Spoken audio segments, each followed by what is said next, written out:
நமக்கு சந்தோஷம். இப்போ 4 எறும்புகள் போயிட்டு ஒரு யானை பாக்கறதுக்கு போச்சான். ஒரு யானை என்ன பண்ணுச்சான், அதோட கால் கட்ட போய் நின்னுச்சான்.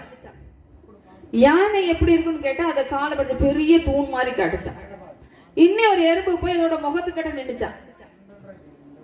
அப்ப யானை எப்படி இருக்குன்னு கேட்டா அது முகம் எப்படி இருக்கும், அப்படி மேல பெருசா இருக்கும், கீழே நீளமா வரும் இல்லையா, அப்படி இருக்கு, பெரிய ரவுண்டுன்னு வச்சுங்களேன் முகத்தை பார்த்து அப்படின்னு சொல்லிச்சான். இன்னும் ஒரு எறும்பு அதோட தும்பிக்கை கிட்ட இருந்துச்சான். இப்ப யானை எப்படி இருக்குன்னு கேட்டா நீளமா பாம்பு மாதிரி இருந்துச்சுன்னு சொல்லிச்சான். இன்னொரு யானை போய் பின்னாடி அதோட வால் கட்ட நின்றுச்சான்.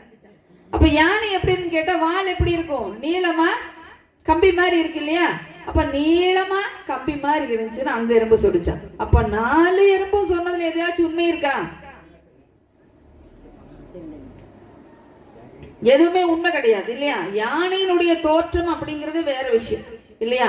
இப்ப யானை அப்படிங்கிறது என்னன்னா நம்மளுடைய வாழ்க்கை, இந்த எறும்புகள் அப்படிங்கிறது யாருன்னா நம்ம தான் இல்லைங்களா.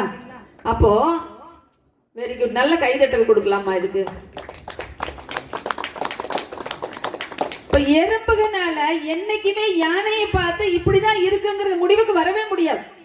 ஏன்னா அதோடைய அமைப்புக்கும் யானையினுடைய அமைப்புக்கும் எவ்வளவு வித்தியாசம் இருக்கு இல்லைங்களா.